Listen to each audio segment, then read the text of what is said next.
Hello, welcome to Nisha's dreams. ഇപ്പോൾ ഞാനുള്ളത് കോയമ്പത്തൂർ ഇഷ സെന്ററിലാണ്.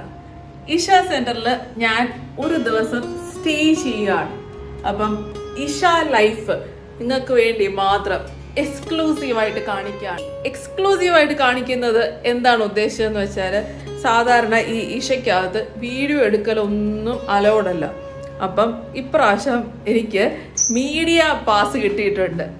അത് ഞാൻ കഷ്ടപ്പെട്ടതേ ഒപ്പിച്ചേക്കാണ്. മീഡിയ ഗസ്റ്റ്, എനിക്കത് ഭയങ്കര ഹാപ്പിയായി. ഇത് തല തിരിഞ്ഞാണല്ലോ കാണുന്നത്, ഇപ്പം കാണുന്നില്ലേ, മീഡിയ ഗസ്റ്റ്. അപ്പോൾ ഈ പാസ് ഇൻഫ്ലുവൻസേഴ്സിന് വേണ്ടി മാത്രം സ്പെഷ്യലായിട്ട് കിട്ടുന്നതാണ്. ഈ പാസ് ഉണ്ടെങ്കിൽ ഇവിടെ വീഡിയോ എടുക്കാം. അങ്ങനെ ഇൻഫ്ലുവൻസേഴ്സ് സ്പെഷ്യൽ പാസ് ഒപ്പിച്ചേക്കാണ്. ഇതുണ്ടെങ്കിലേ ഇവിടെ പെർമിഷൻ ഉള്ളൂ. സാധാരണ ഇവിടെ മൊബൈലിൽ സംസാരിച്ചുകൊണ്ട് നടക്കാൻ പോലും പാടില്ല.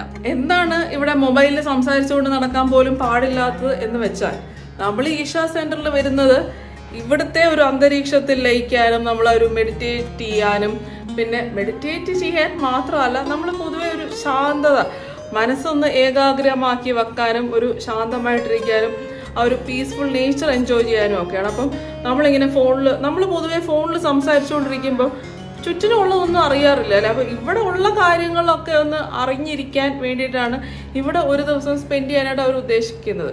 സാധാരണ എല്ലാവരും രാവിലെ വന്ന് വൈകുന്നേരം പോകും, അങ്ങനെയാണ് എല്ലാവരും പൊതുവേ ചെയ്യാറ്.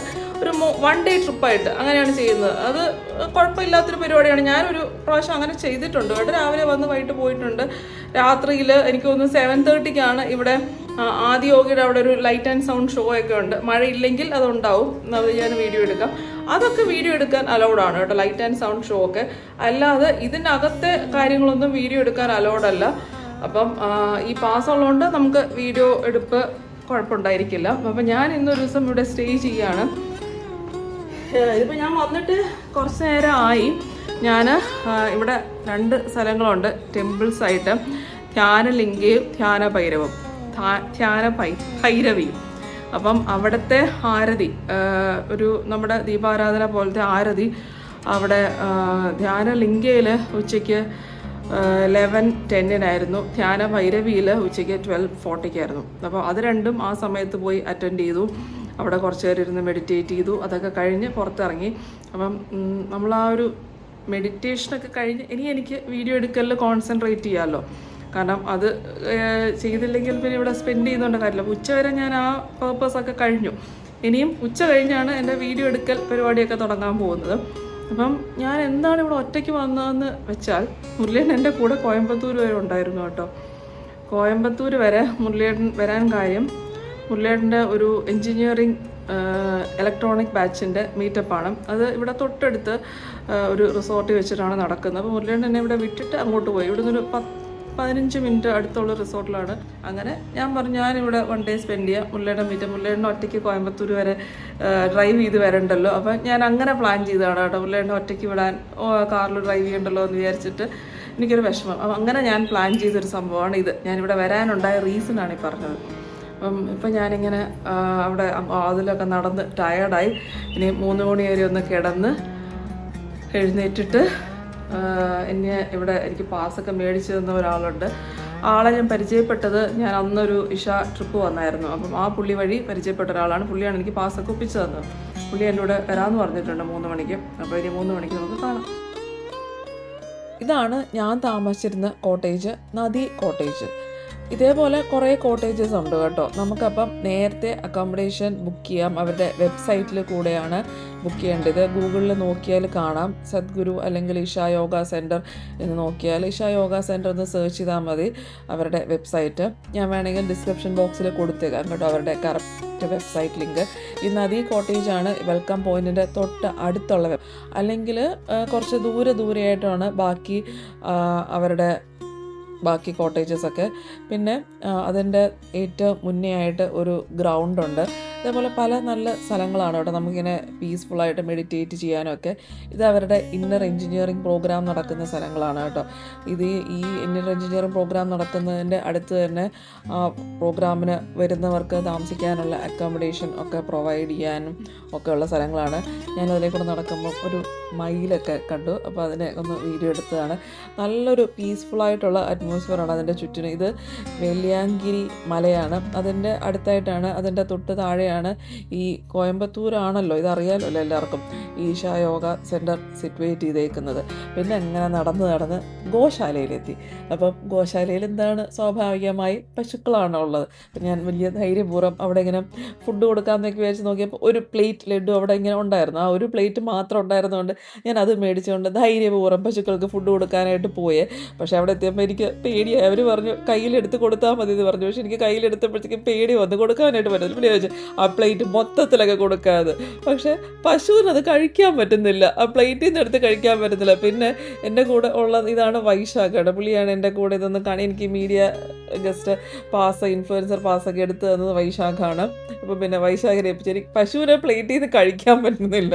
പിന്നെ പുള്ളിയും ആ പ്ലേറ്റിൽ നിന്ന് തന്നെ എങ്ങനെയൊക്കെ കൊടുത്തു. പക്ഷേ പശു പാടുപെട്ട് അത് എങ്ങനെയൊക്കെ കഴിച്ചു തീർത്തു. കാരണം അത് കയ്യിൽ നിന്ന് കൊടുക്കണമായിരുന്നു. പശു എങ്ങനെയൊക്കെ കഷ്ടപ്പെട്ട് പാവം പശു കഴിച്ചു തീർത്തു. അപ്പോൾ നോക്കിയാൽ പാവം അപ്പുറത്തെ പശു നോക്കിക്കൊണ്ടിരിക്കുന്നു. ബാക്കിയുള്ളത് അപ്പുറത്തെ പശുവിനെ കൂടെ കൊടുത്തു. കാരണം അവിടെ വേറെ പ്ലേറ്റിൽ ലഡു ഉണ്ടായിരുന്നില്ല. ഈ ഗോശാലയുടെ ഫ്രണ്ടിലായിട്ട് നല്ല ഒരു ഇങ്ങനെ സ്റ്റോൺ വെച്ച് കാർവ് ചെയ്ത് വെച്ച ഒരു അമ്മ പശു, ഒരു കുഞ്ഞ് കിടാവ് പശുവും കൂടെ നല്ല ഒരു സിംബോളിക്കായിട്ടുള്ള ഒരു രൂപമല്ലേ ആ ഒരു കാർവ് ചെയ്ത് വെച്ചേക്കുന്നത്. പിന്നെ ഇതെന്ന് പറയുന്നത് ഇവിടെ ബലികർമ്മങ്ങളൊക്കെ നടത്തുന്ന ഒരു സ്ഥലമാണ് കേട്ടോ. ഇവിടെ ബലിതർപ്പണങ്ങൾ നടത്താറുണ്ട്. അങ്ങനെ ബലിതർപ്പണമായിട്ട് വേണമെങ്കിലും ബലികർമ്മങ്ങൾ നടത്താം. അല്ലെങ്കിൽ നമ്മുടെ വേണ്ടപ്പെട്ടവരാരെങ്കിലും പോവുകയാണെങ്കിൽ അവരുടെ ഡ്രസ്സ് നമുക്ക് ആ സമയം നടത്താൻ പറ്റിയില്ലെങ്കിൽ 90 ദിവസത്തിനകം അവരുടെ എന്തെങ്കിലും ഒരു ഡ്രസ്സ് ഒക്കെ കൊടുത്തയച്ചാൽ അത് ഇവിടുത്തെ കാർമ്മികർ കൊണ്ടുവന്ന് അത് പൂജ ചെയ്ത് ആക്സിഡൻ്റൽ ഡെത്തൊക്കെ ആണെങ്കിൽ അത് ചെയ്യുന്നത് നല്ലതായിരിക്കും. ഞാൻ ആക്ച്വലി അത് ചെയ്യിച്ചിട്ടുണ്ട് നന്ദുവിന് വേണ്ടി. എനിക്കതെന്തോ ഒരു ഇതുപോലെ ചെയ്യാൻ പറ്റിയതാണ്. ഞാൻ ആ സമയത്ത് ദുബായിലായിരുന്നല്ലോ. പക്ഷേ എൻ്റെ ഒരു എൻജിനീയറിങ് ക്ലാസ്മേറ്റ് എന്നെ എന്തോ മെസ്സേജ് അയച്ച് ഇത് നിഷ ചെയ്യണം എന്നൊക്കെ പറഞ്ഞിട്ട്, പ്രിയ എൻ്റെ ഒരു ക്ലാസ്മേറ്റ് എൻ്റെ കൂടെ എൻജിനീയറിങ്ങിന് ഒരു തമിഴ് കുട്ടിയാണ്, പുള്ളിക്കാരി എനിക്ക് മെസ്സേജ് അയച്ച് എന്നിട്ട് ഞാനെന്നിട്ട് പുള്ളിക്കാരിക്ക് ഡ്രസ്സ് അയച്ചു കൊടുത്ത് പുള്ളിക്കാരി ഇത് നന്ദുവിന് വേണ്ടി ചെയ്യിച്ചായിരുന്നു ഞാൻ ആ സമയത്ത്. അങ്ങനെ ഇവിടെ അതും ചെയ്യും. അപ്പം അത് നല്ലൊരു ഇതാണ്. ഇത് വെൽക്കം പോയിൻറ്റിൻ്റെ അടുത്ത് അവിടെ നിന്ന് ഇങ്ങനെ നമുക്ക് കണ്ടോ ലഗേജ് ഒക്കെ ആയിട്ട് വരുന്ന ബഗ്ഗി ട്രാൻസ്ഫർ ഉണ്ട്. ഇത് പിന്നെ സൂര്യകുണ്ട്, ചന്ദ്രകുണ്ട്, ഔഷധങ്ങളൊക്കെ ആയിട്ട് നടുക്ക് അതിൻ്റെ മെർക്കുറി വെച്ചിട്ടാണ് കേട്ടോ അത് ചെയ്തേക്കുന്നത്. ആ വെള്ളത്തിൽ കുളിച്ചിറങ്ങുന്നത് ഭയങ്കര നല്ലതാണ്. ഞാൻ കഴിഞ്ഞ പ്രാവശ്യം വന്നപ്പോൾ ഇറങ്ങിയായിരുന്നു കേട്ടോ വെള്ളത്തിൽ. സൂര്യകുണ്ട് ജെൻസിനും ചന്ദ്രകുണ്ട് ലേഡീസിനുമാണ്. അതിൽ ഭയങ്കര തണുത്ത് ഇങ്ങനെ ഫ്രീസായിട്ടുള്ള വെള്ളമാണ്. പക്ഷെ അതിൽ ഇറങ്ങി ആ ഒരു ഫുൾ തല മുക്കി നമ്മളൊരു 7 മിനിറ്റ് ആ വെള്ളത്തിൽ സ്പെൻഡ് ചെയ്ത് ഇറങ്ങുമ്പോഴത്തേക്കും നമുക്കൊരു ഭയങ്കര എനർജി ഫീൽ ചെയ്യും. ആ നടുക്കുള്ള ലിംഗങ്ങൾ ആക്ച്വലി മെർക്കുറി പിന്നെ ഭയങ്കര ഒരു എനർജി ലെവലാണെന്നാണ് പറയുന്നത് ആ ലിംഗങ്ങൾക്ക്. നമ്മൾ ആ ലിംഗത്തിൽ തൊട്ട് ആ വെള്ളത്തിൽ സ്പെൻഡ് ചെയ്യണം എന്നാണ് പറയുന്നത്. ഞാൻ കഴിഞ്ഞ പ്രാവശ്യം വന്നപ്പോൾ അത് ചെയ്തായിരുന്നു. അതുകൊണ്ട് ഇപ്രാവശ്യം അതിൽ ഇറങ്ങിയില്ല. ഞാൻ പറഞ്ഞില്ല, ഇപ്രാവശ്യം ഞാൻ രാവിലെ വരട്ട് ഉച്ച വരെ ആ ബാക്കി കാര്യങ്ങളൊക്കെ ചെയ്ത് മെഡിറ്റേഷനൊക്കെ ചെയ്ത് കഴിഞ്ഞ് ഉച്ച കഴിഞ്ഞ് ഞാൻ കുറച്ച് വീഡിയോ എടുക്കൽ പരിപാടിയൊക്കെ ആയിട്ടാണ് നടന്നത്. പിന്നെ അത് കഴിഞ്ഞ് ഞാനിപ്പം ക്യാൻറ്റീനിലൊക്കെ പോയി ഒന്ന് ചായ കുടിച്ച് കഴിഞ്ഞ് ഇത് അവിടുത്തെ ഇഷ സ്റ്റോറാണ് കേട്ടോ. ഒരു ചായയുടെ കുടിയൊക്കെ കഴിഞ്ഞ് ഒന്ന് എനർജി വീണ്ടെടുത്തിട്ട് ഇഷ സ്റ്റോറിൽ പോയി ഈ കോപ്പർ ബോട്ടിൽ മേടിച്ചു. കോപ്പർ ബോട്ടിൽ വെള്ളം കുടിക്കുന്നതൊക്കെ നല്ലതല്ലേ. പിന്നെ വൈകുന്നേരം ആദിയോഗിയുടെ അവിടെ ദിവ്യദർശനമായിട്ട് ഇറങ്ങി. ഈ ആദിയോഗിയുടെ ഹൈറ്റ് എന്ന് പറയുന്നത് 112 ഫീറ്റാണ് കേട്ടോ. അത് കാണുന്നത് നമുക്കൊരു അനുഭവം തന്നെയാണ് കേട്ടോ. ഓൾമോസ്റ്റ് 20 മിനിറ്റ്സ് ഉണ്ട് ഈ ദിവ്യദർശനം. ശരിക്കും നമുക്ക് ആ ഒരു ദർശനം ഭയങ്കര ഒരു അനുഭവമാണ്. ഇതൊരു വിഷ്വൽ ട്രീറ്റ് തന്നെ ആയിരുന്നു കേട്ടോ. പിന്നെ ഇതിനകത്ത് ആദിയോഗിയുടെ സ്റ്റോറി സദ്ഗുരു നറേറ്റ് ചെയ്യുന്നതും എങ്ങനെയാണ് ആ യോഗയുടെ സയൻസ് ഹ്യൂമൻ ബീയിങ്സിലോട്ട് ട്രാൻസ്ഫർ ചെയ്തതെന്നും ഒക്കെയാണ് സദ്ഗുരു ആ ഒരു 20 മിനിറ്റ്സ് കൊണ്ട് നറേറ്റ് ചെയ്യുന്നത്. പിന്നെ അത് കഴിഞ്ഞ് ആ ദീപാരാധനയുടെ നമുക്ക് ആ വിളക്ക് തൊട്ട് തൊഴാനൊക്കെ പോവാം. അപ്പം നിങ്ങൾക്കും തൊട്ട് തൊഴാൻ പറ്റി എന്ന് ഞാൻ വിശ്വസിക്കുന്നു. അതൊരു വല്ലാത്ത എക്സ്പീരിയൻസ് തന്നെയാണ് കേട്ടോ. എല്ലാവർക്കും അതൊരു നല്ല എക്സ്പീരിയൻസ് ആണ്. പിന്നെ കൂടുതൽ പേരും വീഡിയോ എടുക്കുന്നതിലാണ് ഫോക്കസ് ചെയ്യുന്നത്. നമുക്ക് എല്ലാവരും അങ്ങനെ തന്നെയാണ്. ഇങ്ങനത്തെ ഒരു ഷോ കാണുമ്പോൾ എല്ലാവർക്കും അതൊരു ലേസർ ഷോ, ലൈറ്റ് ഷോ എന്നൊക്കെയാണ് എല്ലാവരും അങ്ങനെ തന്നെയാണ് വിചാരിക്കുന്നത്. ഞാനിതിപ്പം സെക്കൻഡ് ടൈമാണ് കേട്ടോ കാണുന്നത്. ഫസ്റ്റ് ടൈം കാണുമ്പോൾ നമുക്കൊരു വല്ലാത്ത എക്സ്പീരിയൻസ് ആണ്. പിന്നെ അതിൻ്റെ തൊട്ടടുത്ത് നിന്ന് കാണുമ്പം ശരിക്കും നമുക്കൊരു ഭയങ്കര ഒരു നല്ല ഒരു ഫീല് തന്നെയാണ് കേട്ടോ. ഇതിപ്പം നെക്സ്റ്റ് ഡേ മോർണിംഗ് ഞാൻ താമസിക്കുന്ന കോട്ടേജിൻ്റെ മുൻവശമാണ്. പറഞ്ഞോളൂ, ഇതേപോലെ കുറേ കോട്ടേജസ് ഉണ്ട്. അതിനകത്ത് തന്നെ ഓരോ കോട്ടേജിനും ഓരോ പേരാണ് കേട്ടോ. അപ്പോൾ എൻ്റെ കോട്ടേജ് നേത്രാവതി എന്ന് പറയും. ഞാൻ താമസിക്കുന്ന കോട്ടേജിൻ്റെ ഫ്രണ്ടിൽ ഞാൻ പറഞ്ഞല്ലോ ഒരു വലിയൊരു ഓപ്പൺ ഗ്രൗണ്ടാണ്. ഞാൻ വിചാരിച്ചു ഇന്ന് രാവിലെ തന്നെ കുറച്ച് നേരം അവിടെ പോയി മെഡിറ്റേറ്റ് ചെയ്യാം എന്നൊക്കെ വിചാരിച്ചു. ഞാൻ എന്നും എൻ്റെ പൂജാമുറിയുടെ അകത്തിരുന്നാണ് എനിക്കൊരു മെഡിറ്റേഷൻ ചെയ്യാനായിട്ട് അല്ലെങ്കിൽ മെഡിറ്റേറ്റ് ചെയ്യാനായിട്ട് എനിക്കൊരു സ്പേസ് ഉണ്ട്. സാധാരണ നമ്മളെപ്പോഴും സമാധാനവും സന്തോഷവും ഒക്കെ പുറത്തുനിന്ന് അന്വേഷിച്ച് കണ്ടുപിടിക്കാൻ ശ്രമിക്കും അല്ലേ. അവരെന്നെ സന്തോഷിപ്പിച്ചില്ല, ഇവരെന്നെ സന്തോഷിപ്പിച്ചില്ല, അവരെന്നെ കുറ്റം പറഞ്ഞു, ഇവരെന്നെ കുറ്റം പറഞ്ഞു എന്നൊക്കെ എപ്പോഴും പറഞ്ഞുകൊണ്ടിരിക്കും. ഞാനൊരു ലൈഫ് കോച്ച് എന്ന നിലയിലും ഒക്കെ നിങ്ങളോടും പല പല വീഡിയോസിലും ഷോർട്സിലും ഒക്കെ എപ്പോഴും പറഞ്ഞുകൊണ്ടിരിക്കുന്നൊരു കാര്യമാണ്, നമ്മൾ നമ്മുടെ മനസ്സിനും കൂടെ കുറച്ച് സമയം കൊടുക്കാൻ ട്രൈ ചെയ്യണം എന്നല്ലേ. അപ്പം ഈ 2 ദിവസവും എനിക്ക് തന്നെ അനുഭവിച്ച് മനസ്സിലാക്കാൻ പറ്റിയ 2 ദിവസങ്ങളായിരുന്നത്. എപ്പോഴും നമ്മളെ തന്നെ സ്നേഹിക്കാൻ പഠിക്കണം. അത് ബാക്കിയുള്ളവരല്ല നമ്മളെ സ്നേഹിക്കേണ്ടത്, നമ്മളാണ് നമ്മളെ തന്നെ സ്നേഹിക്കേണ്ടത്. അങ്ങനെ മെഡിറ്റേറ്റൊക്കെ ചെയ്ത് കഴിഞ്ഞിട്ട് ഞാൻ ഫുഡ് കഴിക്കാൻ പോയി.